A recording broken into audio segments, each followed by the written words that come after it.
nüüd algabki selline pidulikum osa meil tänases päevas, kus me alustame siis seda roheliste lippude üleandmise tseremooniat. Teeme seda siis 3 osas. Kõigepealt esimest korda lipud, teisest korda lipud ja siis 3. korda ja vahele ka väiksed kogemuslood.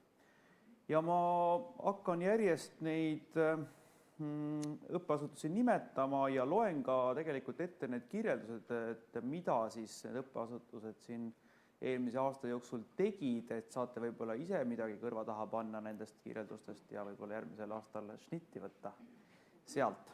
Nii et hakkame vaikselt pihta, meil siin juba üleandjad on valmis ja siin kotikestes on suured pesakastid ja tänukirjad juba ees. Nii et kui kuulete oma õppeasutuse nime, tulge siia ette ja teised siis palun aplausi. Esimesed lipud lähevad.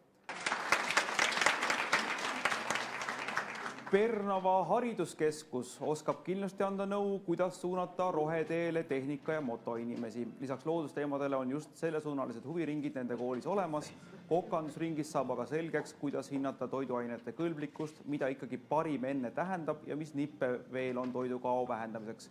Ühiseid tegevusi ja näituseid on rohkesti. Õpilaskonverentsil sai kuulda esitlust loodusest ja elurikkusest. Huvikooli kevadine näitus kutsus üles hoidma merede ja ookeanide kalavarusid. Nii et Pernova hariduskeskus. Teeme suure aplausi nii teile kõigile kui ka Tartu Loodusmaja kõigile korraldajatele, kes meil selle toreda ürituse siin korraldasid. Aitäh!